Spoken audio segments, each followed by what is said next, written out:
Good evening, everyone. It is time for the show. I did see the feed there too. There's a couple questions I'm going to address real early in here regarding an update. Now, if you followed the channel for a little while, hopefully everybody can hear me there. If you followed the channel for a little while, I talked to eBay's office. I had a video conference with some of the heads of the departments. I've also talked to head of seller experience on the phone and a few other people over me being the one who found out about the promoted listings not showing up. They told me there was supposed to be an update coming out at the beginning of January. That's literally what they told me was going to happen. Again, I don't see much reported. Now, I have seen some changes to the system that aren't like some announced changes. If you're looking, things like when it notifies you that you've got a sale or something, it's red now. They've changed color schemes. They've changed some orders. They've changed how the feedback page looks, at least on my page. I don't know what everybody else's looks like. If you also noticed, they started the new international shipping. Now, I've had that option because they offered it to me months and months ago to test it. I didn't use it, so I'm not going to recommend or not recommend it. I have no idea. It wasn't something that I even went out of my way to set up or anything. I did read all the information. I was aware of this a few months ago. And again, I have paperwork, but we're not supposed to share that. But it was tested with a bunch of people from what I understand. So just FYI, there are some changes.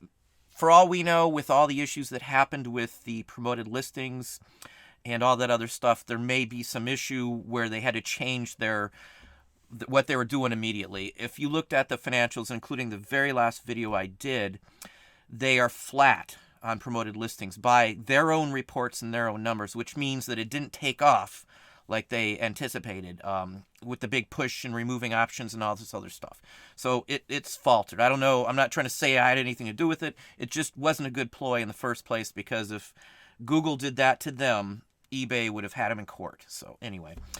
So who knows what's going to go on with the next change. My honest opinion is they've had to change up the business a little bit on what they anticipated doing to see what's going on. I mean, I don't think they thought it all through, or at least the prior CEO did, and then it wasn't addressed with the other folks. And I know everybody's talking about the offer to purchase them.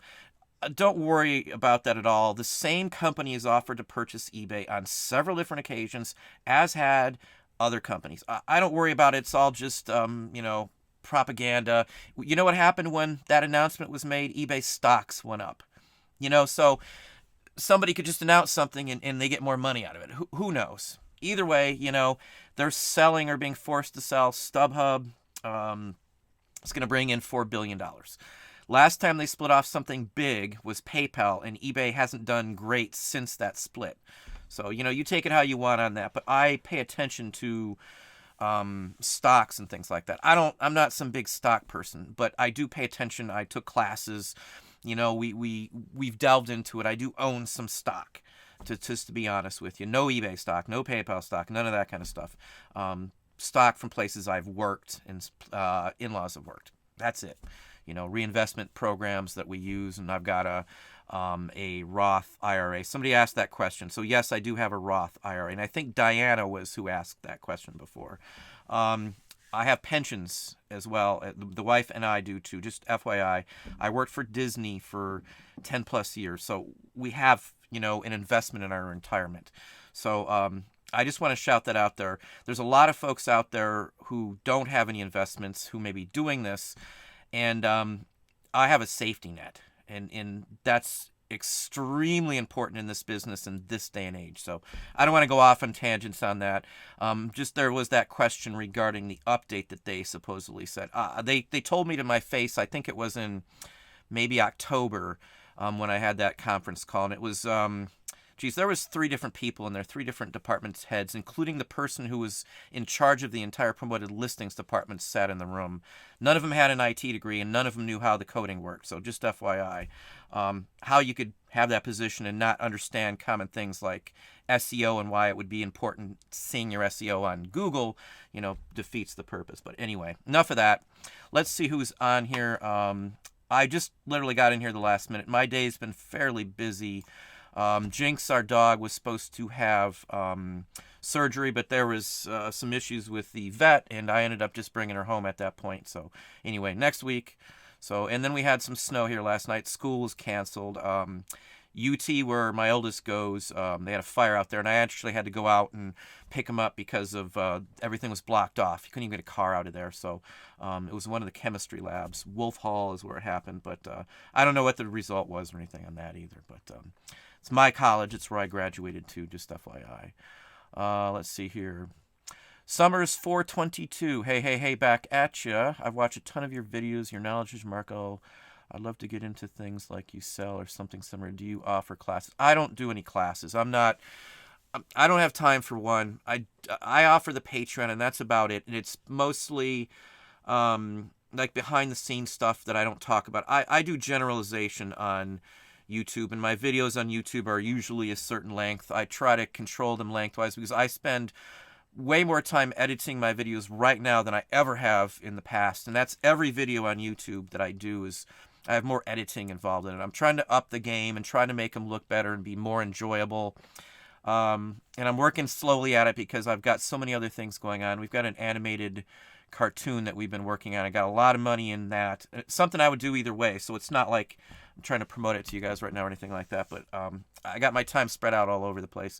Can't do classes. I've been offered, I don't know how many times, dozens of times, about seeing if I would do like a mentorship or something. I'm not really interested. I know a lot of channels do that. More power to them, I guess, at this point. But I don't have time. The Patreon videos, in fact, right this very second, I have a Patreon video that will be uploaded. It's at 86%. It's video number 130. And this one's on repairs on vintage paper. I showed, I think, in the last video what the item's going to be. It's a longer video. I know the first part's 30 plus minutes. I think it's like 34 minutes.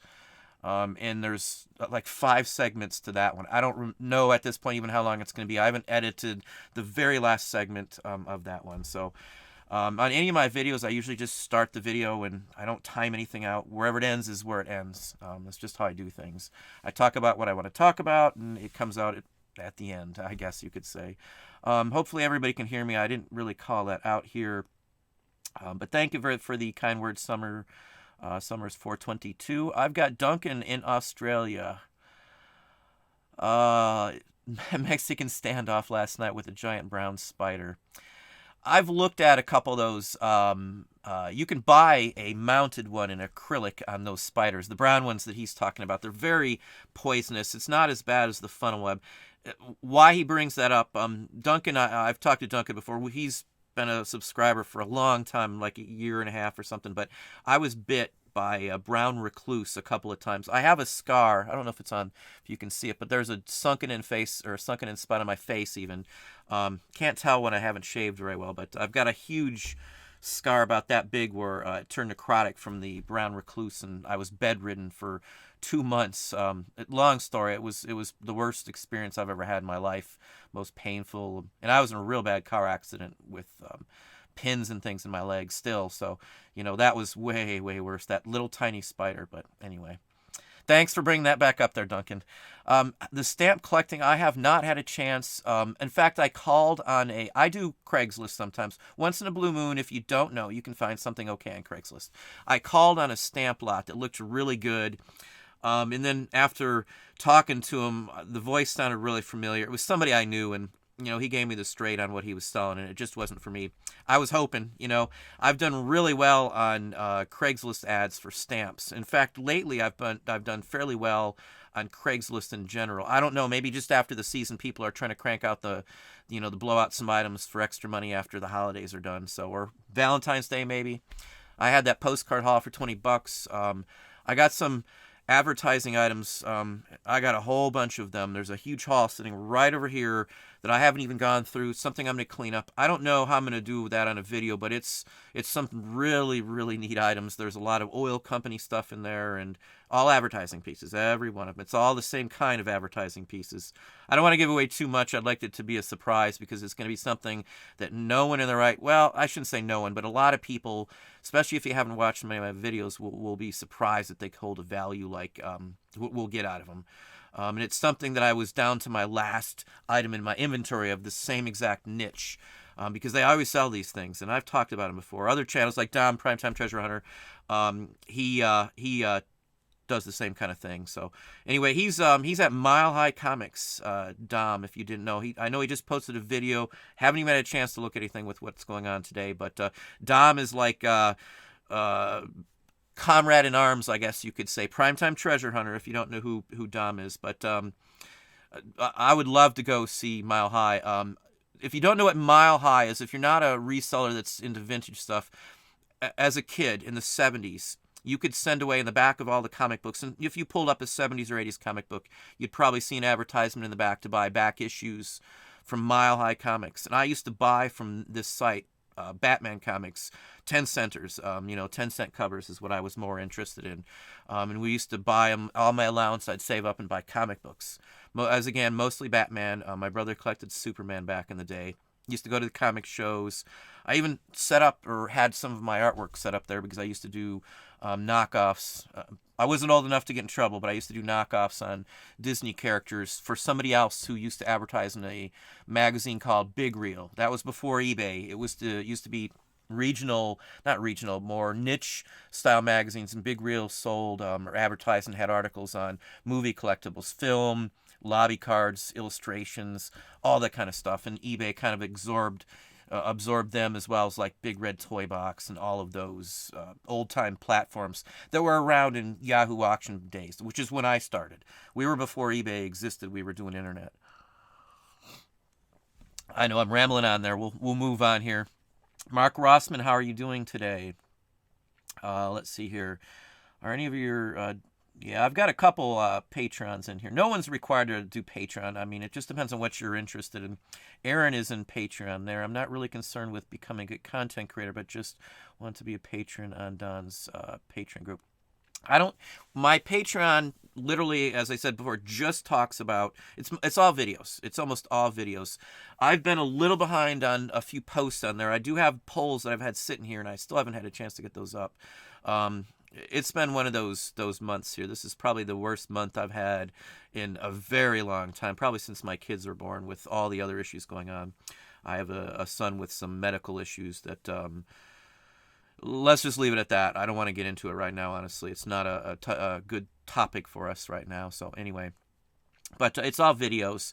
I did offer a mentorship program before, but I canceled it. I even had to, tell some folks, hey, I wasn't going to do anymore, who were paying for it at the time. So, just to let you know, I'm not out for the money necessarily, because if I did, I would keep doing the mentorship, because I think I charged $45 for a 30-minute time frame or something like that. I don't remember the exacts on it, but it just, my time is very valuable.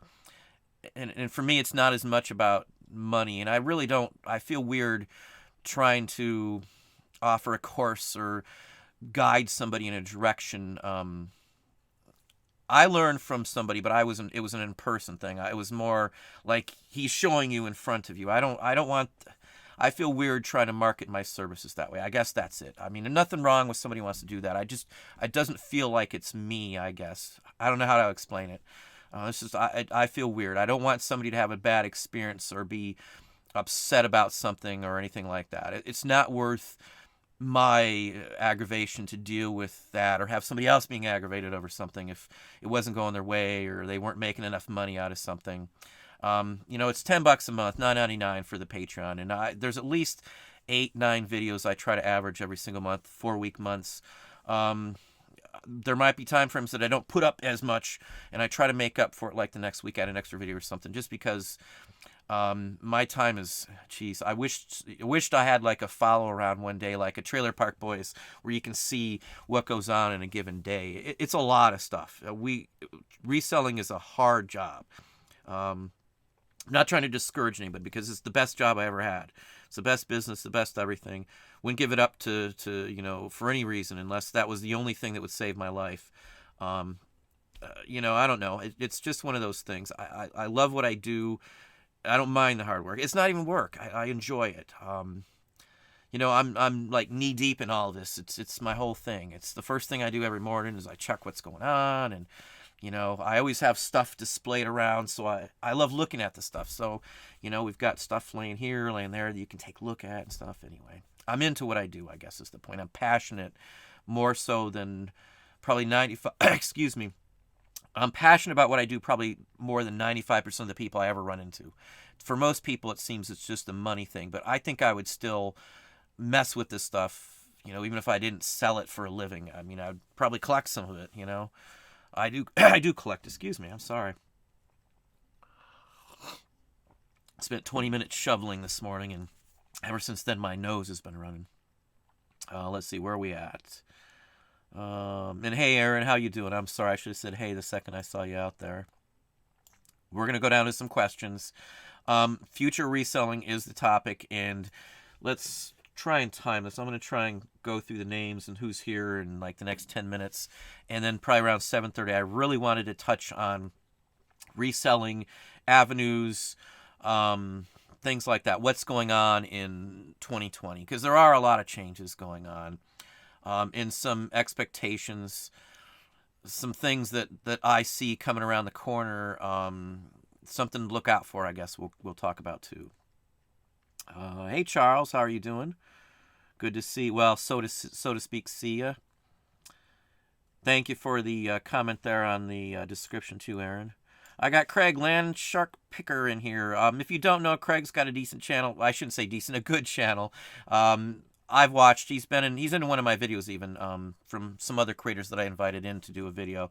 I haven't had much chance to do that one. That video, Craig was right on. Craig was like the first one, if I'm not mistaken, to respond and give me his clip of it. But that video took longer to put together than any other one because it was trying to get everybody scheduled together and their time to give me some clips, and it was a long process. Took forever. No complaints, but thank you, Charles, as well for the comment. Let's pop down here. Yeah, and that was the first comment I made. I saw Charles. It was on the top of the screen about the update. Again, as I said, January, they told me there was going to be one. Let's see here. J&J Flippin' Couple. How are you doing this evening? Oh, okay. How are you two doing? Okay. I should have recognized that. I did respond back to that too. I will give you some more information on meeting up that day too, the two of you. I don't want to call out your names. Well, you got Jim and Julie in there, so I guess I can safely say that. But I'm going to be meeting up with them. I don't think they have a problem with people knowing that. You don't have to be in the video, you two, either. Just FYI. Let's see here. Hello, Charles, as I said. Michelle, how are you doing? Good to see you on. Where are we at? Diane, good evening. Hope you are well. Leo Smith, good evening as well. I am live right now. Let's see here. Wubba Lubba Dub Dub, howdy as well. S. Bird, good evening. Tim C. Yo Word. I remember Yo MTV Raps. How many people remember that? I'll be surprised if a whole bunch of people remember that. I did watch it. There's some songs that I liked rap in the whole mix of it. If you didn't know, Beastie Boys had a heavy metal, and then they went to rap. Well, not really heavy metal. I guess it would be more like punk. And when the Beastie Boys came out, man, that was the bomb for me. I know every word to License to Ill, and probably most every word to the entire Paul's Boutique too, and Intergalactic. I know that one too. Even Check It Out, the last one too. I know most of those. To the Five Boroughs. Big Beastie Boys fan. Very sad when Yuck died, but you go on. Let's see here. Shippin' Sunshine, how are you doing this evening? And again, for those in Patreon, the video is literally, I think it's at 90% right now. So when the show's over, within the next hour or so from the show being over, you should see the next video. Video 130. Gary, how are you doing, Gary? Let's see. One of your questions was answered. I remember your name very specifically in the last question video. John Valentine, how are you doing? New Jersey. I was just chatting with somebody in Patreon regarding some New Jersey information, so that might be someone you may need to talk to. Just FYI. Thrifting from scratch. Glad to have you on live. Welcome to the show. Oh, we've got Hustle and Grind from Calgary. Good evening to you, too. As I've said this before, we are going to be in Canada sometime in the next several months. Well, 4-month, 5-month time frame. Not sure really when as of yet. We have to coordinate it with employees, so we don't shut down our business during vacation at all.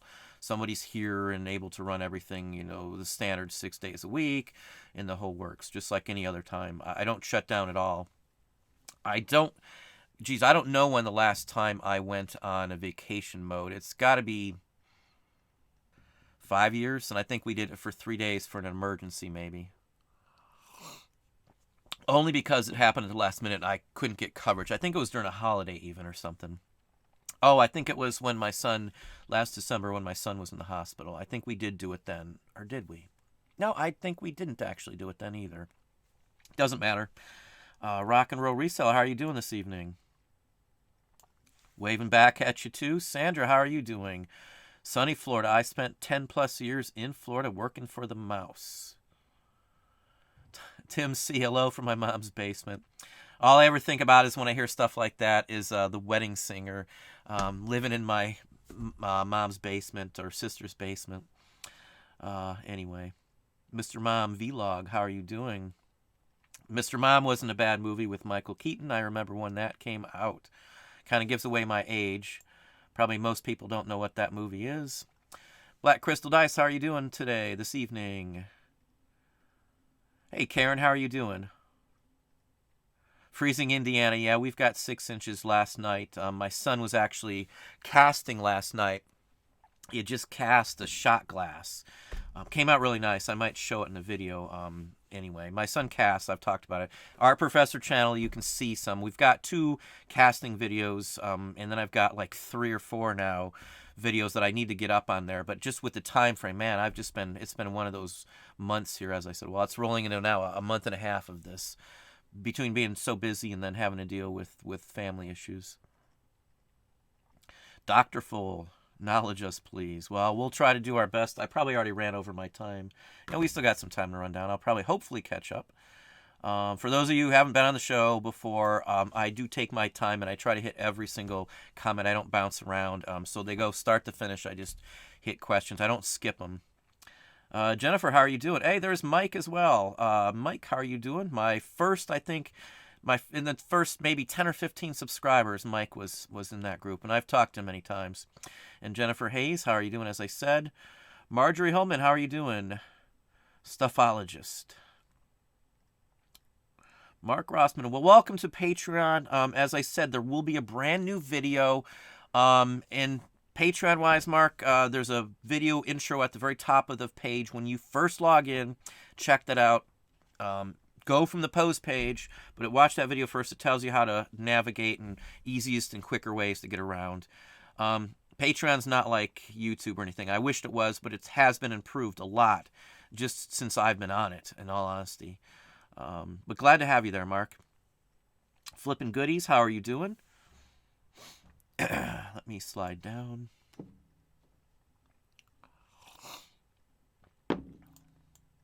My feed stopped, so hang on. Let's see if I can...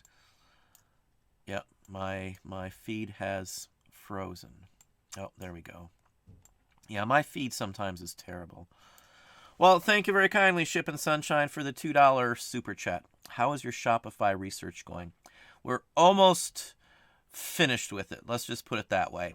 The next big group of videos comes out is the Weeble video. I got a promo trailer that we did. I've got someone who did a voice for us in that as well, too. I spent some time on this. I would like to do more, I should say, better videos, better quality with the best information. We wrote a script. We, researched dates, times, everything we could possibly imagine to do the best possible video. So that's the series that's coming out first. And then you're going to have, it's 4 videos already for Shopify. First one's done. It's not totally edited because I think I got the last like 10-minute segment there or so that I got. It's a long video too, just FYI. It's gonna be up on YouTube, the first video too. Let's see here, but that is coming, sunshine, or shipping sunshine, I promise. Just like my guide, I didn't forget about the record guide. Just FYI, I ran into an issue. I just have to be careful on the photos that I'm including in there. So I had to track down photos from friends that I'm allowed to use. I don't want to be using photos that I don't have permission, and I obviously don't have every single record shown in my guide in my personal possession. So I could probably put it out without mass marketing or anything, but I just want to be legit because this is going to, it's already got an ISBN for it. So if that tells you anything. So as soon as I get all the photos together, we're going to go from there. But I want good photos. I'm not just trying to rip them off on eBay or something like that. I want to legally have photos that I can't get dinged for if I release this. Just FYI. That's the holdup at this point. It's like the last chapter, I guess you could say, but that's where I ran into it. I had been dealing with or talking to somebody else who has put out some of their own guides in the past, and they just yank them off from eBay. I can't do that. I know chances of me getting in trouble or something would be I'm very, very slim, but if I'm going to push it with my name on it, I don't want anybody else to come back and say, hey, you stole some of my material. I don't want to do that.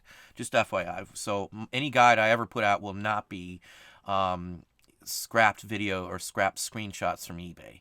I mean, you'll see some eBay open ones that you'll probably have in there just for contextual facts, but you know, I want it to be legit material. So anyway, where are we?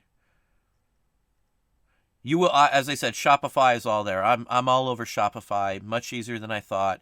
It's far easier than messing with the third-party cross-list apps and the whole works from what I see already. I'm sorry, Tenacious Toys.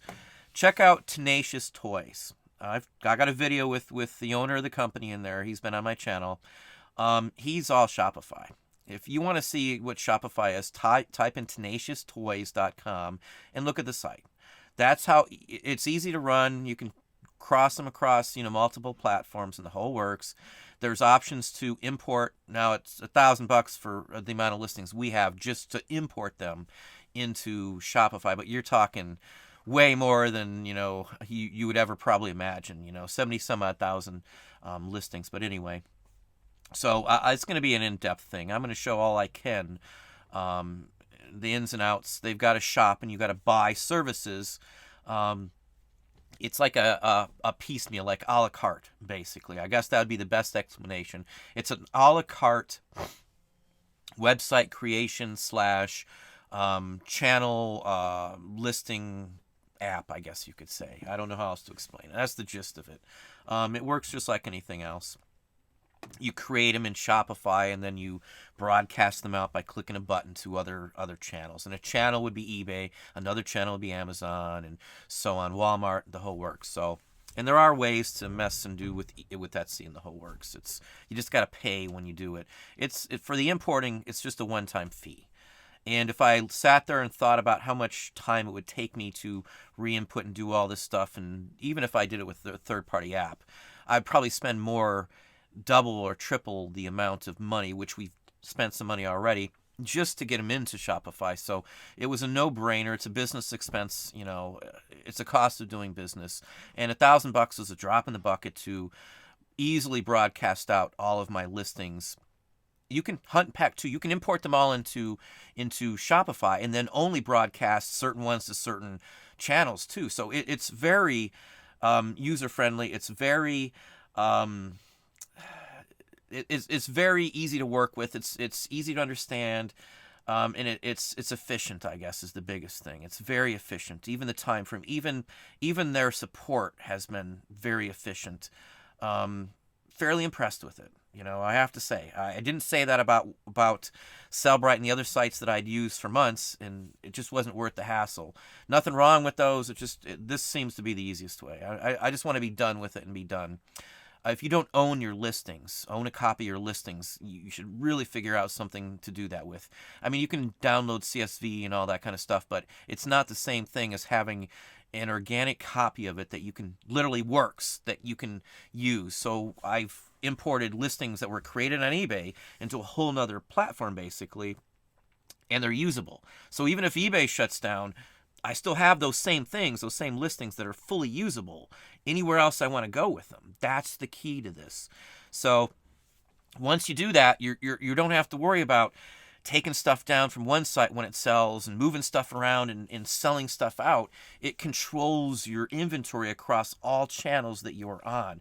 That's the biggest factor there is. That's what always held us up on cross-listing. That's always, and I've cross-listed thousands of items. So I've got by hand, manually, one at a time. Copy paste we do eBay, Amazon, and Discogs with records all at the same time. So I'd import or upload the photo to eBay, edit it in eBay, download a copy of the edited version, and then I could instantly upload it to Amazon and Discogs at the same time. It took just a couple moments to do that. I'd cut and paste the titles, through all three sites, so the titles are the same. I've got templates for everything else, so the body of the listing, whatever it may be, is always the same. So make I relate it to an assembly line. Make an assembly line with every procedure you do for eBay, Amazon, wherever you do it the same way every time. Doing it the same way sets a pattern. It's repetitious. You don't forget the steps. So if you forget something, you'll remember it easier. It's just a fact. It's psychology in that aspect of it.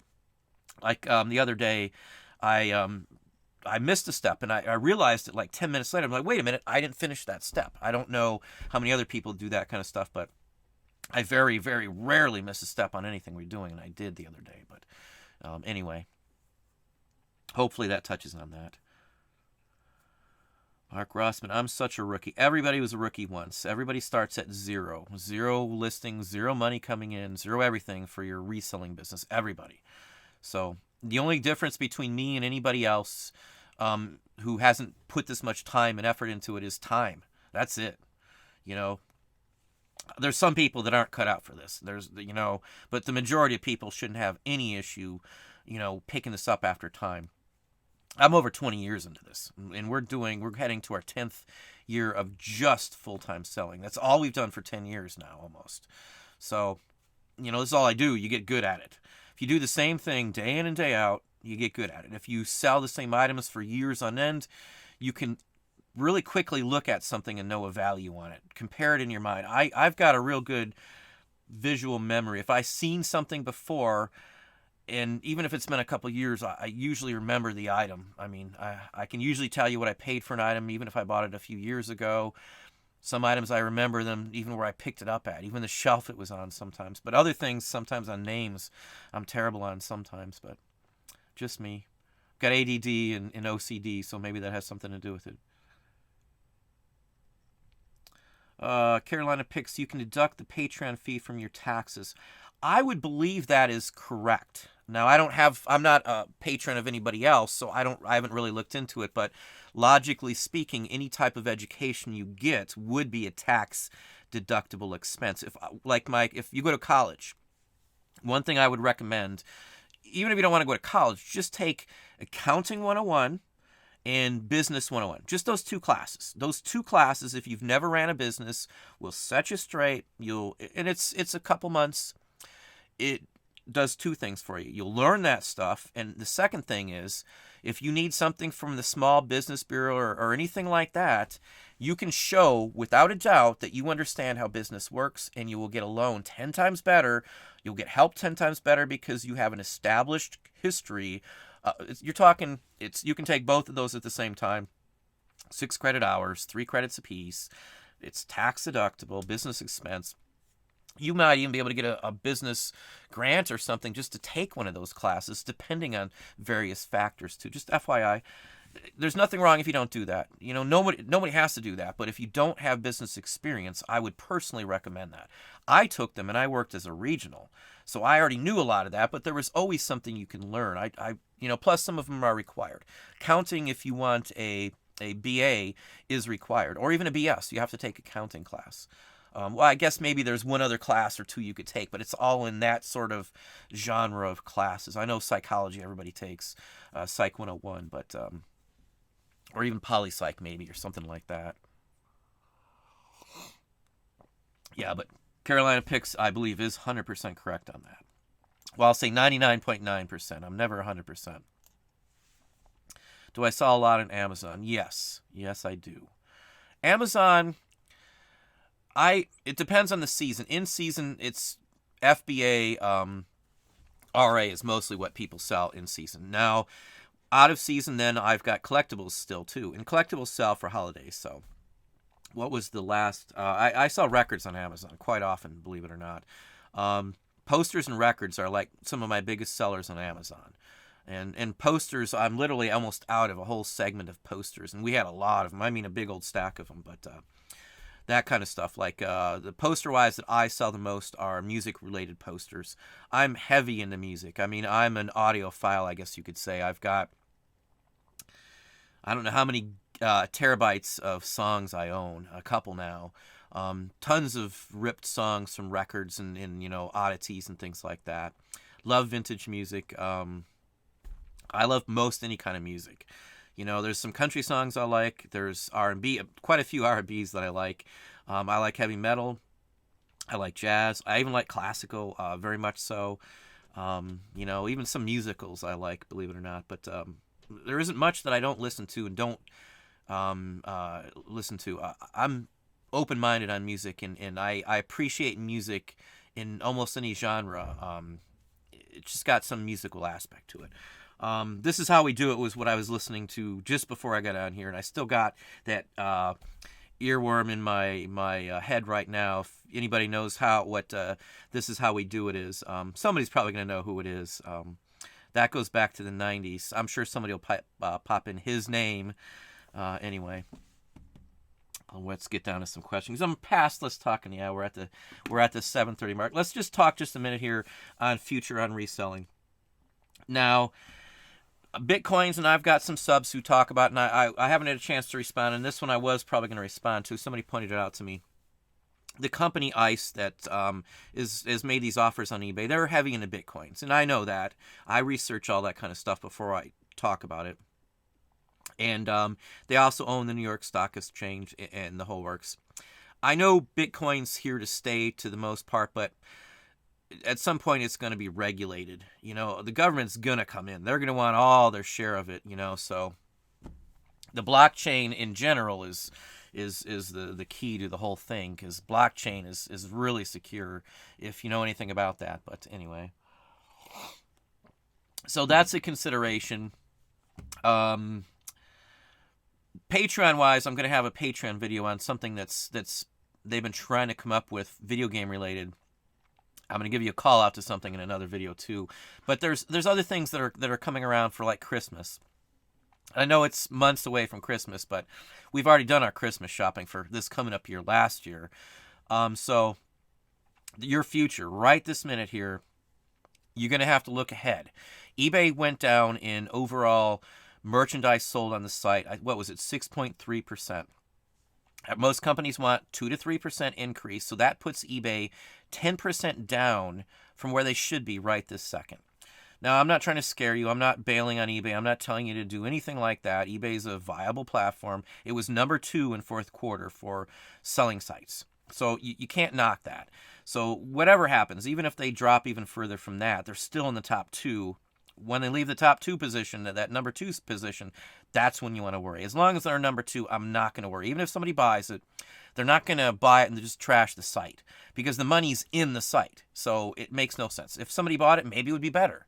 Maybe they would say, hey, let's just do free listings and just charge you for the final value fee. That's going to get a ton more stuff up on the site. I don't know if they can handle the influx and that much stuff, especially with the last mix-ups. Especially since October, when they supposedly, all these new changes with the promoted fees were supposed to fix the site and increase sales. It has done the opposite. That's again why I say them stating that promoted listings was flat versus last year, flat year over last. Flat, if you don't know what that means that they didn't make a dime more. It was steady, the same exact number from the prior year. Again, 2 to 3% increase is what you want. They were banking on promoted listings to support the company. They have less revenue coming in from the merchandise that was sold on the site because they sold less merchandise instead of an increase, as I said. So they made the profits that they turned over, which they paid out, were used to buy back stocks, which doesn't help anybody, any of us they pulled out that funds. So they bought back $5.5 billion in stocks and paid out the investors a profit instead of investing it. They also cut 4% out of their advertising budget, which means they're advertising 4% less this year, which saved them more money. The majority of the money that eBay made as profits comes from you and me. So that's why I take some bother that they aren't looking out for you and me, because they don't get the money from the buyers. They get the money from the sellers. They get it from seller fees. So if your revenue comes from just us and you're not bringing in more sales, I don't care if they state that they have more people on the platform. If the people aren't buying, that means nothing to me whatsoever. I don't care what Wall Street says. If you get more people but none of them buy, that's just a waste of your time. So bottom end is, if they can't fix that aspect and they drop from number 2, that's when you got to worry. As long as eBay's number 2, I am not going to worry at all. I'm going to just keep my track, keep watching it, see what's going on, and go from there. I follow some stocks. I always have. Because, again, I have some Disney and the whole works. I worked there for 10 years, and we immediately started into the stock purchase program. It's split many times. 20 years ago, so I've got some Disney stock. So anyway, we had PayPal, which we sold, made a lot of money on it, but I'm not a stock market player. It was just money, a few cents here, a few cents there, that's now added up to way more than I would have ever expected. But anyway, so look into this for the future. The future of eBay is paying attention to what's going on from last year and the year before. There's a trend going on, and you got to watch out for that. So every year, I do this every year. I probably talked about this last year in January and February as well. The state of the reselling market in general is judged right this very second, in my mind, and anybody I think that really digs into this. Because right now is when all the financials are coming out. You can see which sites are going well, which sites are not. I got another video. Another thing that you should check on is, I've showed what Google Trends is and how you can use that to find things that might be hot. Now, I didn't go into big details on that aspect of it, but Google Trends finds out what's trending. So if you want to find out certain things, Google Trends works very well. It explains everything, and you can compare items on the same screen. So again, that all plays into all of this aspect of looking at the future of reselling in general. I get people saying it's too hard, it's too tough. It is hard. And again, I'm going to say it again, it's the hardest job. I keep saying it's the hardest job. It's the hardest job for somebody who doesn't love what they're doing. If you don't love this is going to be a really hard job. Some people are made for this, and some people are just, boom, they're blow me out of the water day one. That's no problem. Everybody has their own skill set level. I've been going to garage sales since I was 7. 43 years. I'll give my age away if that tells you anything. So I've always been like this, and we did it because we didn't have money. My parents didn't make much money. So my clothes were garage sale clothes when I was a child. I was ridiculed in school for most of my life because of the clothes I wore. So, back in the day, this wasn't cool, but I that's how I lived. That's how my parents got by. Nowadays it's cool, But anyway, I don't want to digress from the topic there, but you got to look into the whole aspect of what you're doing. Everybody sells on eBay, but they don't think of the stability. You're only thinking about your specific store. How much money do I got in? Am I going to make my bills and all this other stuff? At some point, you're either going to say, look, I'm making enough money. I don't have to worry. I'm doing more than I would have at a full-time job. Or you're not going to make enough, and you're going to decide that you were doing better off working for somebody else. Those are usually what happens. Not discouraging. That's just the facts. There's somebody gave up the other day, and it was upsetting because it was somebody that's right on that verge, and it's not somebody who's a patron. It's somebody I've talked to for a long time. It wasn't like I was going to try and get money out of him or anything like that, but it was saddening because they were close. They were really close, and they'd only done it for just over a year and 2 months or something. This is going to take you time. It took us 3 years where I wasn't sweating it every night wondering how I'm going to feed my kids, it seemed. Maybe not that long, but it was a long process, and I knew eBay very well. It's a big swing not knowing where to do it and how to start and what's going to be the model. Because for me, at that point when we started full time, I didn't believe it was possible to make a living on eBay. That's why I never did it before that. Had I done it when I first started, I'd have been probably a millionaire. No exaggeration, because back in the day, 20 years old, you could sell anything on eBay almost. The old joke was a ketchup popsicle to an Eskimo in a white fur coat. It's just the same kind of thing. You could sell almost anything, Future wise, as I said, I've been looking at the financials. I wait for those to come out. Excuse me. And I go from there. And I judge that. I judge, where things are going to be at, how much increase was fourth quarter for them, because you're banking on next fourth quarter. And if this fourth quarter's down, on the U.S. market 6.3, and the month or the year before that it was down 3% or 4%, you've got, counting that it should have had an increase, you would be at 16% loss from where you should be. And eBay's been scaling down for a while there. That's not an issue. They just need to find their niche and stop screwing around with trying to be Amazon and just be eBay. That's their biggest problem. For those of you who've watched, and if you sell tennis shoes, you know that any tennis shoe over $100 now, you're not paying the fees like you were before. So that's a good thing. Maybe that's a test plan, and if that goes well, maybe they'll change it and do it for other items too. It's just kind of cheap that they're only doing it for that amount of shoes because they're making a certain amount. So it's a money factor. That's all it is I see. But again, look at the financials of the companies, the platforms that you sell on. It's essential. It's like they could pull it out from under. If you don't know what's going on, you might not even know if the company's having issues. Like sales are down. Everybody's complaining about sales being down still right now. October, the new plans rolled out. They took a dive in the fourth quarter. They took a dive for the whole year again, 6.3 just in the U.S., but worldwide they only dived 4 point something. So that means overseas markets did far, far better than they did over here. Of course, overseas markets, they have new ones. They're expanding into markets with little competition and all that other kind of stuff. Apples and oranges, they don't compare. Again, let's hop on to a few questions. I'll cut back into that in a few more moments here. I try to get to some questions. If you haven't hit the like button, go ahead and pop that like button down there. I always get those few that got to click thumbs down. If you don't like the video, you don't have to watch it, I guess, is my point. But anyway, that's fine. Let's see here. John Cartier, a.k.a. Hey, Grumpy, how are you doing? John's a good guy. He's got a channel as well. I like the cash. Everybody likes cash. Come on, John. John's a good friend of Scott Beard Picker, if you guys haven't checked them out as well. Scott's been on my show. I've been on Scott's show before. Regina Hoffman, how are you doing? Matt, how are you doing, Matt? How could I get ungated for collectibles Amazon? I heard you did better with 78s on there.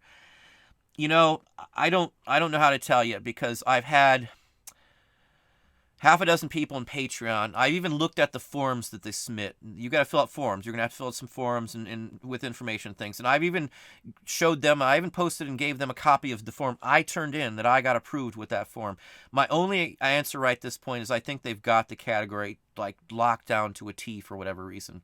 Now, I've heard rumors. I saw a post once from Amazon too talking about trying to expand on the collectibles category. If Amazon was smart, and I'm not saying they should do this, but if Amazon was smart, now's the time to hit eBay. If they wanted to expand, they could crush eBay by opening up a massive collectibles market with using the same fee structure Amazon has right now. If Amazon did the same thing but pushed collectibles side, Amazon collectibles, maybe that could even name it that, eBay would be dead. There'd be no question about it. eBay would be totally dead if Amazon blew up on collectibles because $39.99, I could list anything I want. I could list every single thing in my possession on Amazon for $39.99. And I don't really care about the fees I pay on Amazon. I'm fine with. I've got everything worked out. I always get more money on most items on Amazon, so I'm coming out ahead. Even with higher fees on Amazon, I come out ahead on Amazon over eBay on a lot of things, and I mean a lot of things. Books, the first place I go is Amazon. Even vintage books these days. So you got to look at all that aspect of it when you're doing this. Amazon's a good platform. Amazon's a very good platform. But I don't know if collectibles is an ungateable category anymore at all. I honestly don't. In my Patreon page, I think you are... I don't remember if you're a Patreon. I'm very bad at names, as I said. But in Patreon, I did show you the inner workings of my page. You can clearly see that I am ungated in collectibles and records and entertainment collectibles. I list video games and collectibles. I list DVDs, brand new in entertainment. Or I can list them as well in the music section because we do have wholesale purchase pages that got us ungated in NOS stock. So just FYI, and we got that in there from buying a large assortment of religious CDs and DVDs. In quantity, we had to sink 1,500 in to get ungated, but at that point, it was well worth it for us. As long as it's a legit company, you just got to buy from a company that's allowed to do that. I've given out one on my page too on the channel here. There's a whole video just on a platform that will allow you to get ungated in toys. The profit's not great in that platform, but once you get in, you can buy enough to keep going and keep that ungating, and then just sell toys from other places. That's the gist of it. As long as you've got an invoice, and it's within every 6 months, Amazon states when you first sign up or get ungated in a category, it says every 6 months you'll be reevaluated. That's what they say. In collectibles, I've never been reevaluated, ever. And I'm talking years on there. So once you're there, it seems like they forget it. But they say they can do that. In NOS stock is the higher chance of them coming back in and checking, your gating issues out. That's usually, I got gated in when that Nintendo thing came out, I got gated on a couple Nintendo items. I was still furious because they said they fixed it, and they said anybody that happened to would be reinstated. Mine, I had like 3 listings I can't sell anymore at all. So on Amazon, and we do sell Game Boy games and things like that. I just don't talk about them very much because I'm not excited on that. My kids are into games, so I get games all the time, and they'll keep some and we'll sell some, and I'm just not a big fan on selling them. I like playing some games. Diablo is one of my favorite lines. Warcraft, Diablo, those are the kind of games I like. I've got Diablo 3. I've finished 1 and 2, and Hellfire. If you are a Diablo player, that's my games. I grew up on. Well, I shouldn't say grew up, but first I played Diablo when it just came out. And I've always played Diablo. I haven't paid I think it was like $10 or $12 for the online version of Diablo, the first version. I don't remember if it included Hellfire. I haven't got that far into it, but anyway, back to the topic here. If I knew, Matt, again, one last time, if I knew how to get you into Amazon collectibles, I'd help you guys out. But I even, as I said, went back and forth and helped them fill out forms and the whole works. I bugged Amazon to get in there every day almost for 30 plus days.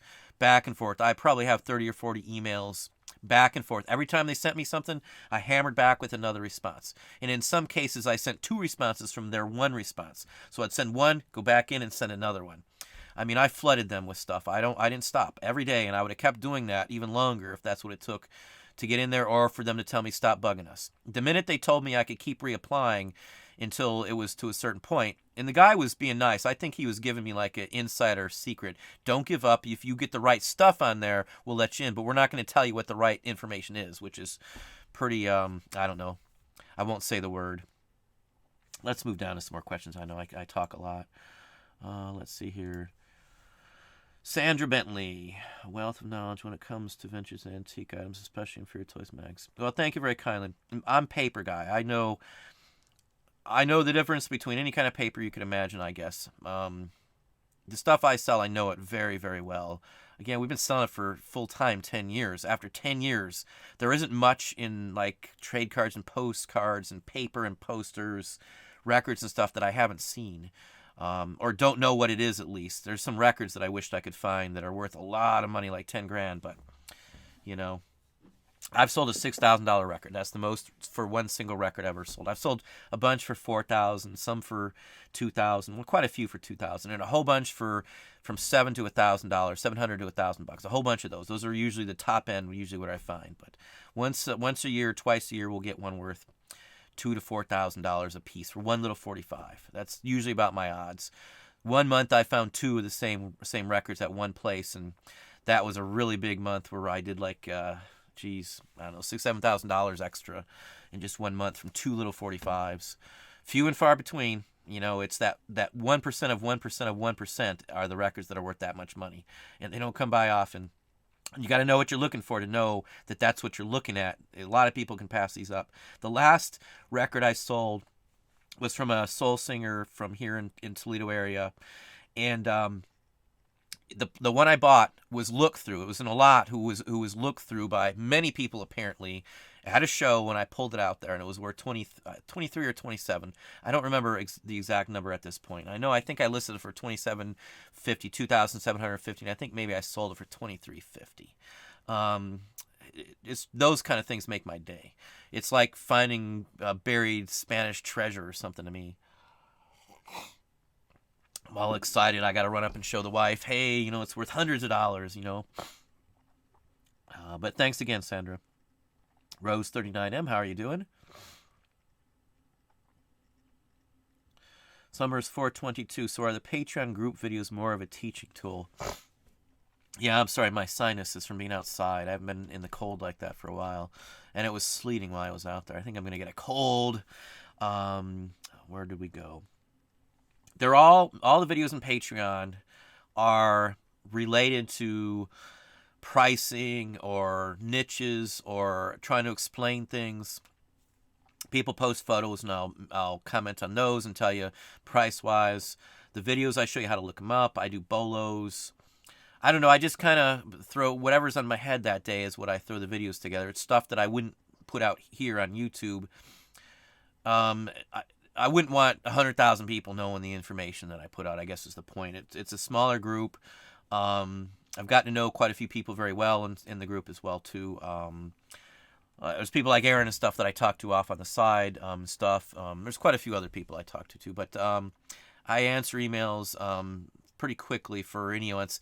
Patreon gets all the attention from stuff like that. If I'm going to answer an email or any questions, it's going to be on Patreon, #1 every time. Just because, in my opinion, and again, no disrespect to anybody else, but they're going the extra mile. Even if it wasn't so much the money aspect, most of the folks in Patreon really want to know the added extra information and the collectibles side of it. It's almost strictly collectibles. I do touch on bolo items that most people are unaware of in there too. I know I do some on here on YouTube. The chances of finding some of the ones on YouTube are a lot harder than the chances of finding some of the stuff that I show on Patreon. But no matter what, every single thing you can add to what you know is going to increase your profits at the end of the day. If I put out a video on something and you only find it once or twice a year, and it's a couple $100 each time, that's $400 a year extra.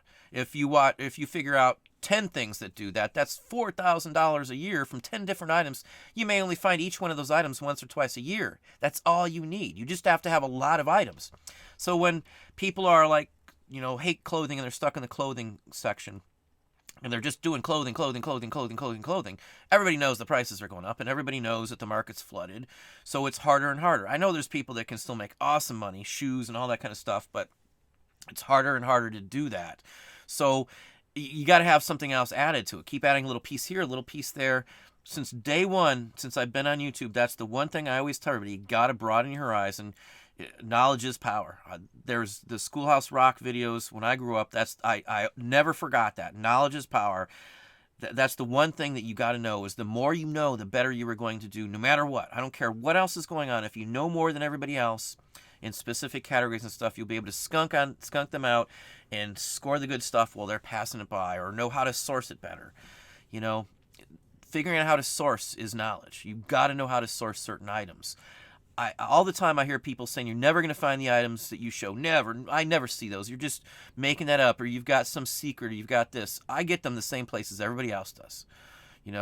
Hand to God, or whatever you want to call it. There's no secret location that I get any of the stuff from.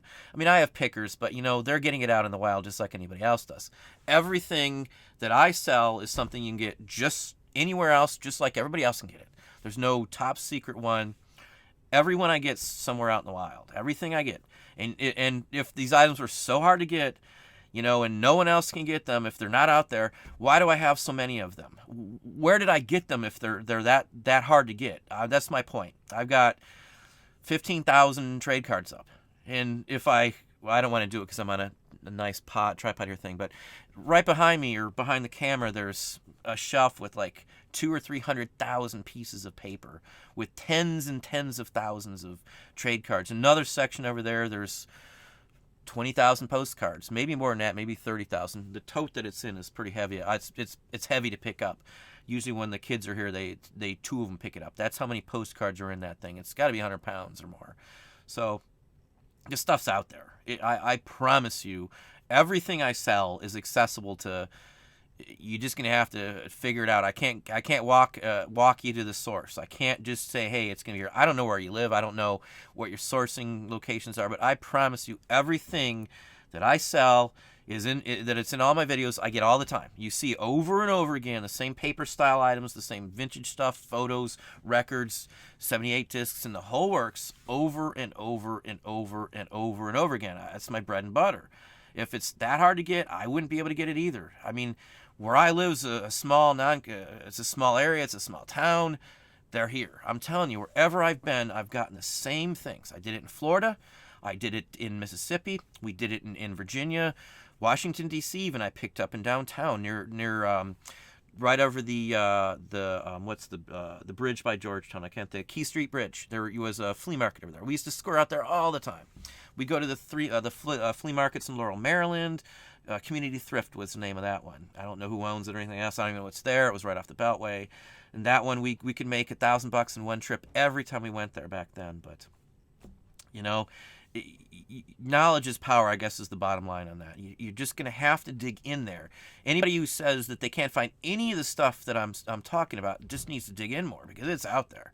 If you're only a clothing sourcer and you've only gone out and done clothing and you've never branched off into collectibles, you're flying blind to some extent until you figure out the gist on where to go and what's the best thing to buy and how to acquire the best items, I guess, is the point, too. I mean, I could buy paper all day long, every day of the week, without a problem.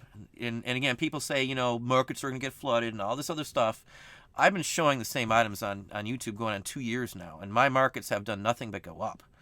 You know, in all honesty, I think it almost creates a buzz having more people putting these items in, because the vintage stuff I sell, the chances of any individual person out there finding the same thing is like 1,000,000 to 1 almost, you know, because most of the stuff is vintage. There's only dozens of them out there. There's millions of different items, but there's only dozens of each one left at this point. So you're not going to find the same stuff. And a lot of what I find is regional. So tied to just this area. It doesn't mean that you won't find identical items in your region. They just will be from that region. They'll be from that city, state, locales and stuff, as opposed to my city, state, and locales. You know, and thinking outside the box is really, really the best way to try and think about that. So if you're moving from clothing and stuff, trying to diversify, which is what you got to do, you're going to have to step out of your comfort zone and just try things. You're going to fail. You're going to mess up. You know, you got to get right back up on that horse or on the bicycle. That's the key. I don't give up. You know, I'll bug somebody if, like Amazon, I bug the heck out of them with every response they sent me over and over and over again. That's what it takes. You know, perseverance is like number one for me. You gotta not worry about it. You gotta have, you know, you gotta not hold your feelings on your shoulder. You gotta be tough when you get out there. Not being an a-hole, pardon me, but you don't want to do that either. But knowledge, it's all back to knowledge. Everything I do is based on knowledge. Oh yeah, okay, Matt. I'm sorry. Yes, Matt is a patron. Again, we're heading towards 300 patrons now. I think is what the numbers. I think I'm at like 270 or something. The outer-facing patron subscriber count is not right. It never was right, and they told me to look at the internal numbers when I complained. So anyway, I know that was a long question answer, but we're gonna go for just a little while here longer, probably about 8:30, so another 24 minutes. My phone's going off right now. eBay. Let's see what we got real quick. Again, my phone goes off all day long. Let's see here. Paid for, best offer, and paid for. And two, let me just touch on this because I'm just looking at the Patreon on there. Patreon, if you want to see the videos, it's at the $9.99 level only. Anything below that doesn't give you the content, basically. $5 one, $4.99 gives you the forums, and there's a few videos, but that's about it. $1.99 gets your name in the video and shows your support for the channel. So just FYI, I just don't want to get any confusion on there. Let's see here. I just sold a lot of 12 discs for $65. Depends on what the discs are. That would be the biggest factor. AJM Styles, how are you doing? Yeah, I do. Okay, so MTV Raps are down too. I do remember, used to watch it. And Headbangers Ball, I loved Headbangers Ball as well too. I had hair down to my waist back then, back when Headbangers Ball was on. Yes, late 80s and early 90s. Definitely so. Steve Elmer, how are you doing? Sugar Hill Gang, yeah, there's John. Sugar Hill Gang, yes. I do remember the Sugar Hill Gang. I'm a Run DMC fan. I went to the concert back then. So just FYI, I liked Run DMC a lot. I knew all the words. Tricky is one of my favorites. If if you ever seen the video, it's got Penn and Teller in the video too. Just FYI, um, like Penn and Teller as well too. But I love the old school stuff. Run DMC was it. Sir Mix-a-Lot I liked. My Posse's on Broadway. I got that CD. I still listen to it. Swass was okay, but I like old school stuff. And if somebody hasn't named it out yet, This Is How We Do It is by Montel Williams. Or I'm sorry, Montel Jordan. I totally mixed up Montel. Montel Jordan, I'm sorry. Sorry to Montel Jordan there. I love that song. It's like an earworm. Sometimes I can't get out. Just like Family Affair, Mary J. Blige. That's another one I really like. And of course, Getting Hot in Here, I like too, if you know that one as well. And then old school stuff. Let's see here. Kathy, how are you doing, Kathy? I learned something this week. I hate listing new items. Ugh, vintage and collectibles from now on. New is boring. I hate some of the things that you're required to add now. Back in the day on eBay, there wasn't all these subcategories and all the item specifics and all that kind of stuff. I only add them in when I have to these days. Some items I put them in depending, but I've pretty much learned which items to do the item specific. Mostly I use item specifics for adding extra keywords into my stuff. Once I fill up the title, if it's an item I really want to try to get some more stuff added to it and get some more draw to it, I'll throw out some item specifics. It's kind of like if you're doing an Instagram post using all 30 add-ons to it, or whatever you want to call them, tags to it, I guess you would say.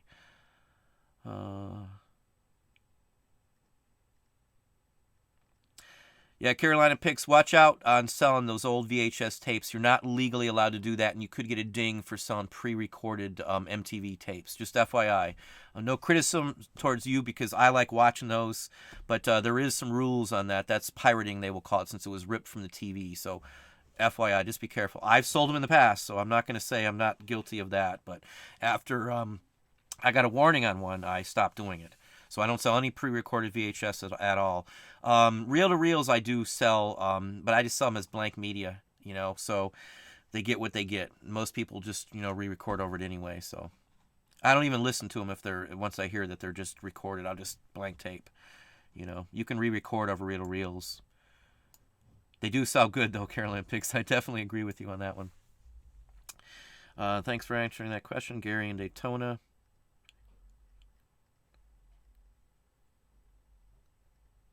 Yeah, I get you, Gary, on that. I completely understand. I've heard that question before. Now, in that case, you would do far better going to a local live auction or something and buying a lot of them for a cheap price and spending some time just researching them to get the gist on researching the feel for vintage postcards. I love postcards. I really do. My favorites are the real photo postcards. Not even necessarily because of the value. I love photos. If people haven't figured that out, I love black and white images. They're artistic to me. I took a life drawing class in college, and ever since then, and this is the first time that we went. My wife got pregnant. I had to drop out at that point, but I did some massive amounts of charcoal drawings, photorealistic kind of stuff, and I have a admiration for black and white vintage photos. I've got thousands of them on my site, I think, right now between the two. And I got thousands more in inventory, and we're putting some books together. I've been working on several. I'll do, once a month or so, I'll probably do a page or two and pull up some photos and add it. But I'm going to have like a military-related one. And these are all images that we now own the rights to. They're either dead, because of age, or when I purchased them from an estate, I actually got a signed letter from the estate owners and the family members for control over those images so I can publish them. It's just, that's what you do. I mean, I don't know how else to explain it. But just like some of the slides, the last group of slides I showed you in my slide video, I have rights to those. They're signed over to me personally. So just FYI. And that took some doing. You're going to have to go back and backtrack on stuff to do that. But I do have rights for those at this point. Yeah, but I got you, Gary. That is a problem, and I had that same issue when I first started. The only reason I got into postcards years back is I sold one like 20 years ago, and it was from some small dink town, and I got like $160 for it. I just put it up for a couple bucks, didn't think much of it. I think it was a real photo postcard, and ever since then, I've always dug into postcards, and I spent a long time. I made my mistakes. Don't get me wrong. I've 10 years ago, well, probably 15 years ago, I've lost money on postcards. But these days, I'm really good on cherry picking a postcard collection. You'll realize after a while, you'll recognize the artist that did the artwork on the front of the postcard. Clap Saddle was one mentioned in my last video. Ton of Clap Saddle in there. There's John Winch in there too. Winch is a name you should always know. And I actually got a video talking about some of the guides and stuff that I used to ID them way back when I started. If you want to get into postcards, Gary, I do have a link down there to my Amazon, what's it called? It's the Auction Professor Amazon page. It shows everything that I use and all the like source material that you could imagine. You don't have to go buy them. Go out and look through. There's 2 or 3 postcard guides. Now, they're only going to be guides in the sense because the prices aren't going to be relevant for eBay anymore at all, in my opinion. I never go by the prices in there. I usually get more, believe it or not. But you can write down the author if you don't want to buy them and just take them out from the library. You know, I do the library all the time. You know, we're always taking out CDs, and I'll burn a song or something from a CD. Did it when we were at the university all the time. And that's part of the reason I've got such a huge collection, because our library system here, I can request material from any library in the entire state, and they'll ship it to my local. When I was at college, they shipped it to college for me, or here they'll ship it to my local library branch for free. And there's no late fees anymore in my city at all. Maybe it's the whole state, I don't know. But at least I know here, if it shows up in my local branch, I don't pay a fee if it's late. I'm not late, but if I was, there's no fee. So it's nothing, you know. The guides will at least give you names. Like a Clap Saddle, I can almost guarantee I could sell for $10. A John Winch, and it's usually a 1910 through 14. There's a specific back. They all look the same. It's got the same little border. In fact, I used a basic John Winch back for my own personal anthropomorphic postcards that I do of my own artwork. That back is designed off of the Winch back, if you didn't know, if you didn't recognize that. But John Winch, even if it doesn't sign, even if they're not signed, I know most of the artists that sell. You know, you'll just get to know the names after a while, and you'll realize who did this, and know which ones are worth it. And usually that's the best bet, because if they're not signed, there's a lot of people out there that don't realize who the artists were. They don't pay enough attention or time into it. So that's why I say knowledge is power, and that's why I sell stuff. There's the postcard video that I did just a couple days ago. I spent a lot of time on that, and I all legit, fair prices and everything. And I had a couple of people say my prices were high. The prices I said I would get for them. That's the prices I get for them. I always get more than most people do because of the way I price. And if you follow me on Instagram, I post sold items. I just posted a Valentine's card that I just sold for $37.50. You know, and that's just in that same range. That's more than the ones I was listing in the video even. You know, knowledge. It's all knowledge. I mean, the future, everything I do is based on the knowledge. And you just got to gain that knowledge, through time. I mean, it's going to take you time, you know. Live from the RV. I see you there. Yeah, Steve, no, Steve's been around too. Fuchsia Green, how are you doing? Joni Campbell, howdy. Ireland. My wife has a friend from Ireland. We met her. She worked at Disney with us, actually. I love the Irish accent. And when I was a child, one of my good friends had a Irish exchange student, and we hung out with him for a year. That dude was wild, crazy. He got us into some trouble, and he ended up having to leave the country through an incident that happened. Let's just put it that way. Real good guy, though. I like the guy, but he just was crazy. Somebody in his family was part of the IRA, and you know he was out there. You know, he had some really nice stories, and he had photos to back it up too. So, still a decent guy. Had a lot of fun, but anyway. Let's see here. Thank you, Glenn, for the shout for the thumbs. Watching Twin Peaks on location. I did not watch that TV series. I think they brought it back, if that's what you're talking about. Duchterful, Regina. I tried to get my grandkids to call his blanket Wobie. I don't know what Wobie is.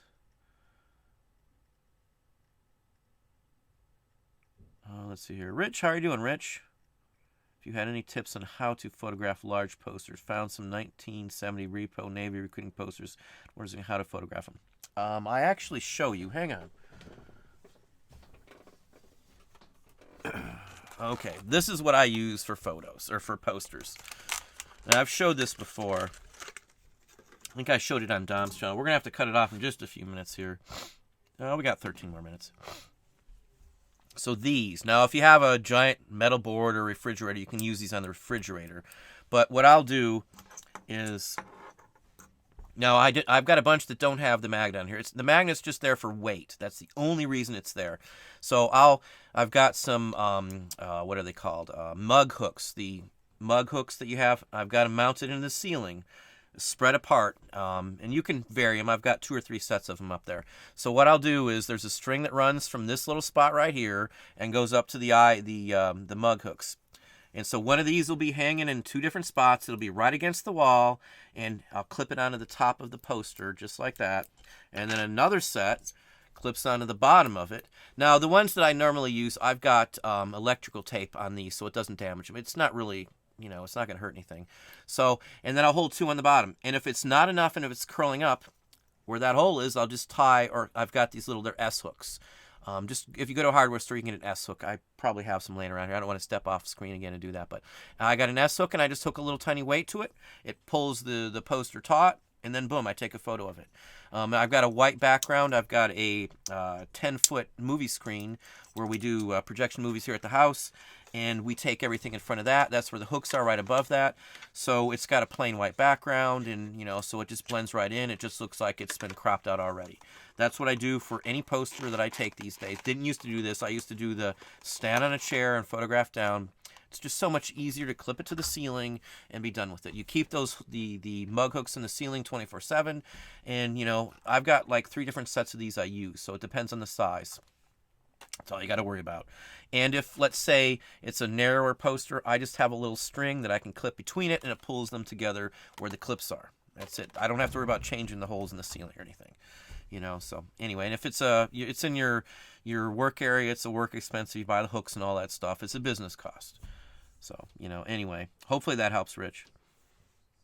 Maybe one day I'll actually throw that in a video. Tina Duttenhofer, how are you doing?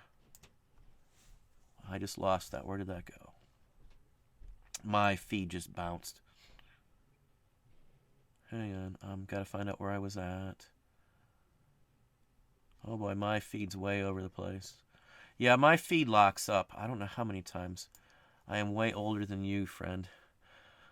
Age is just a number as far as I'm concerned. I still feel like it's just me from being 10 years old. So, you don't lose the inner you. Age is a number. Andrea, how are you doing? Kansas City. I think I've only been in Kansas in general twice driving through the state. We were heading out west. Joff Booker, how are you doing? Yeah, the more items you know, the more you're going to make. I don't care if you only find an item once a year like I show you. If you find 20 items, though, 20 different items once a year, that's 20 more items. And if they're $100 items, that's $2,000. It all adds up. I say this all the time. Even if you only make, a couple $100 on, like, say, hip platform, or $200-300 a week on Discogs or something, at the end of the year, that adds up. Multiply that times 52, and that's how much you're making for the year. It's a lot of money. Just like why I do 2 anchor stores, because it's cheaper. I save $2,500 with those 10,000 listings at an anchor store. So if I opened a couple more anchor stores, I could save more money. But then I'm not going to get the multiple purchases from the same person, because they won't see the same items. They'll only see the items that are in that store. It's the only reason I keep them all like that. Otherwise, if I wasn't selling similar items and had such a draw to bring people in, I would just go to another store and save more money. It isn't practical, because my sales amount outweighs the $2,500 I could save. I sell so much more than that because of it all right there. I have like 30 some odd % of every single sale is 1 in 3 sales is from someone who's bought from me, and I think it's like 1 out of 9 or 1 out of 8 sales, the person's buying like 4 and 5 items from me at the same time. I get people buying 2 and 3 items every single day of the week these days, so that's a big plus. That's why I wouldn't go to more anchor stores just to save the money, because all accounts I'm making so much more money by having them all together. I can push those added, like an upcharge sale. If you're in a retail, it's like upcharging, same basic principle. Or backhauling, where you get a second kick or bonus out of it. Let's see here. Hustle and grind. As we speak, I'm setting up a Shippo account.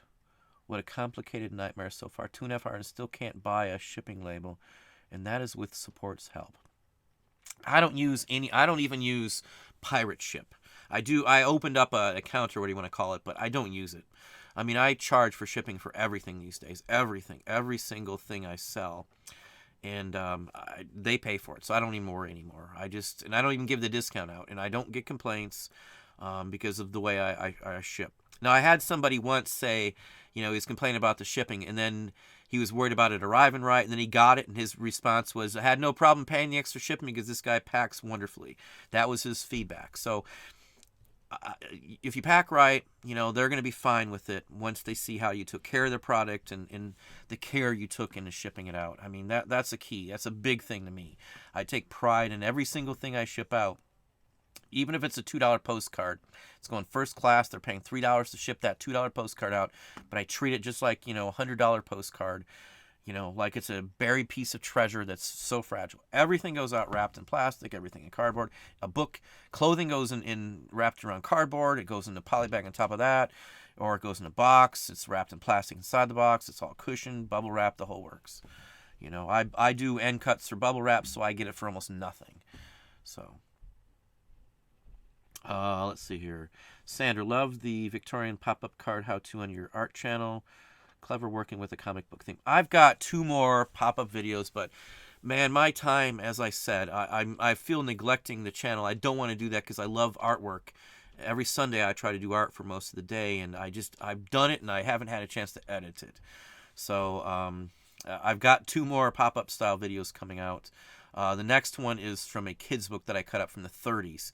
A lot of the stuff that I buy and sell, there's crafters that use, and I use them. So there's double duty for almost everything that I sell in paper, just FYI. So I don't just have to sell it as a collectible. I can do other things with it.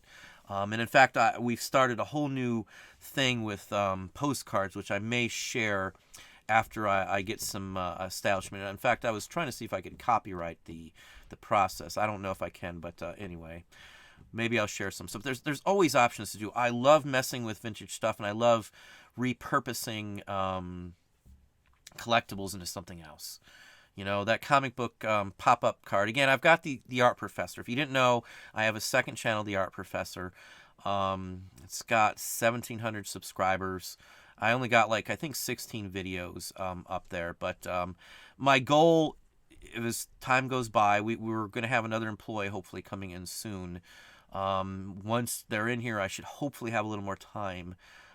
It's all about, time. I mean, my time is gotten to be a bit much. Again, I'm fine with it because the business is going very well. But I wished I had a clone, a multiplicity of myself, so I could do artwork 24/7, because I'd love to do that. But I don't want to start off ground zero and give up all the other stuff I love too. So, but thank you, Sandra. Do a premiere. For the Weebles video, there will be a premiere. I'm telling you right now. If that's what you're referring to, Aaron. Aaron's a good guy. Aaron's got a channel too. I think I am subscribed to Aaron's channel. But I will do a premiere, and I thought about doing one on another video. The James Bond one was the first one I thought about doing a premiere on. Now I've got some other types of videos coming out on here too. They're going to be still related to reselling, so to speak, but we've shot some different video of us doing stuff that's going to be mingled in with some of them too, because eventually the animated cartoon will be probably premiered here, and then maybe at least a minute and a half preview that we've got coming out soon. Maybe the video will be on the Art Professor itself, but I'll definitely show you guys here. Patrons will get to see it a week or two before it's out. Just FYI, I've already decided that. Just I want to get some opinions on it before it goes out, because we might still edit something. Let's see here. Let me slide down because my arrow was there. Oh, there we go. Messed up again. Yeah, I'll have Shopify videos out, Mark. They're not too far down the line. Do I think copyright claims could happen with Bolo video reviews? I would say no, because I remove everybody's name. If you noticed, I don't show the seller's name. I block out all that stuff on there. The information is available to anybody with an account, and there's no charge for an account. So, and eBay knows I do it because I literally had them on a video conference call, and I addressed and asked if there was any issues with what I'm doing. And I got them on record telling me no from several different people. So I know it's legit as long as I'm not putting a name in there. I know other people put the seller's name, and I have in some videos way back when, but I removed that to give... I don't want to be calling anybody's name, especially if there's an issue with an item or anything like that, too. I did a video, excuse me, on items you shouldn't sell, and I spent a lot of time on this, and I realized that I left the people's name in it, and that's one video no one's ever going to see. And I spent I got a couple hours into it, because some of the items in there aren't legal, and I don't want to be calling somebody out for violating rules and laws. They get caught, they get caught. I'm not going to be the one to call out somebody and have hate sent my way, I guess is the point. So I scrapped. There's videos that I've never put out just because of things like that. But I don't put the names in there, Aaron. And as I said, I have talked to eBay on a video conference for almost 2 hours over all kinds of topics. So if they come back and say otherwise, then they lied to me because they knew what I was doing. I can prove it. I talked to them, and I have, I even saved their voicemail just in case anything ever come back. But, I've got documentation that they know what I do. So if they come back 2 years down the road, they can't say that, I didn't know he was doing that, because they watched my videos and they mentioned a couple of them. So anyway, Nancy, how are you doing? Rainy Georgia. Well, we've got snow right this very second. Joni Campbell, you are the reason I started reselling. Well, thank you. Hopefully that's turning out well. I wouldn't want to be the reason you didn't do well and you went broke. So hopefully that's going well for you. Shopify, John. In Shopify, there's the store. Just go to the store and type in eBay. That'll take you to whatever app you're looking for. If you're looking for the Walmart app, it's like an add-in that you have to pay for, a one-time fee on those. And they got a whole bunch of stuff. You can do all kinds of stuff with all those apps. I wished it wasn't a la carte. I wish it was just one set fee and you're done with it. But, if it's something like importing with the eBay option, the download, it's a one-time thing. You wouldn't need it more than that. Now, you can pay for, sync and all this other stuff through there. There's a million options of things, but they're all paid for add-ons. I don't like to nickel and dime somebody to death. I would just rather have the full, complete price to do everything out there. Keep it at that price and honor it and be done with it. That's my take on it. I hate the piecemealing and micro-selling and micromanaging everything like that. It's just not reasonable to me. Yeah, Rose39M. Tenacious Toys is a Shopify store. So look up Tenacious Toys, and she's got it spelled right out there for you. Benny is the guy who owns and runs that. I've talked to him. He's a very nice guy. He's one of the few I follow on Instagram. There's others. I think I follow John on Instagram, maybe. I know I got Scott and Harley and Harlan, I'm sorry. So most of those guys are on there, too. I don't do much on Instagram. I barely enough to post my own. But like Retro Blast is another one, which has been on Dom, Primetime Treasure Hunters channel, too. He's a good guy, I think. He's more along the lines of me and the wife. That's how I take him. Younger version, I guess. Hey, Disney Family 515, how are you doing this evening? Is a listing an HTML construct? How do you export it from eBay? That's not... Construct is not the right term. That would be an excellent video if you talked about doing that. I have talked about the CSV. All you can really do is download CSVs and store your files. That's why I started off with a third-party app called Sellbrite and e-commerce Dash. You import them into there, and then from that point on, once you import them in there, you have to kill the original listings on eBay because it will not sync any listing unless it came originally broadcast from the third-party app. The Shopify works the same way. So your original listing has to start and be created in Shopify. So if I import all of my listings into Shopify, the original listing straight from eBay, at the end of the day, before I broadcast them out, I'm going to have to get rid of them on eBay. So that's the only drawback I have seen, that you have to stagger them, because I wouldn't want to end all of my listings at the same time. I've just decided as they end, at the end of the 30 days, I've turned off the automatic relist for 30-day cycle, so it doesn't relist on the 30-day aspect of it. And then at that point, you can go ahead and pick a bunch of them, restart the 30-day relist until you want to do it again. I mean, that's my take on it. Because again, that's the only way it auto syncs your listings. It has to be created either from the third-party app or from Shopify. So you get them into Shopify and then you rebroadcast them out. So anytime you sell one on one site, let's say I've got the same item on Amazon, Walmart, and eBay. We're selling a fidget, whatever. It doesn't matter what it is, a widget. And it sells on Amazon.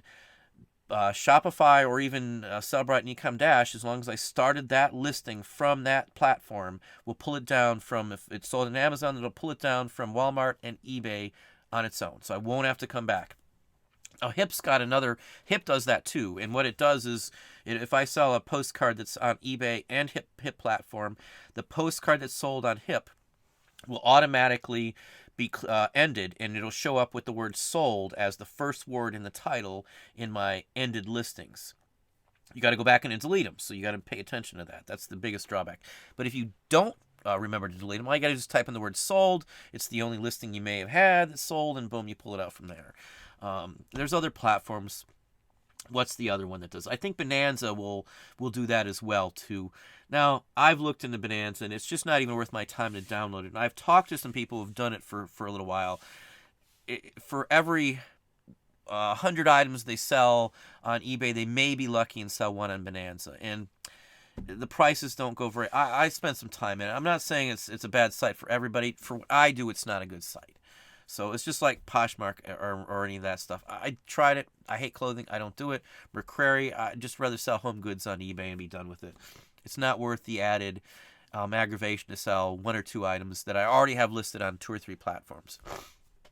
You got to weigh your options. I know I say broaden your horizon, but if it's not a viable platform, and again, I went into all this on a video where I discussed and talked about Google Trendings to figure out which platform is the best one to list on. And I think if you type in platform and in my video playlists, you should find that video. I think the word platform is in the title of that one, but it's going to go into why I pick the sites I do. I base it on volume, and I base it on the what's it called? Oh shoot, bounce back rate. I can't remember what it's called, but it's the amount of time or how many pages a person looks at the minute they go on to that site. So if somebody finds my item from a Google search on, say, Etsy, the bounce rate is the amount of pages they look at after they look at my item before they leave the site.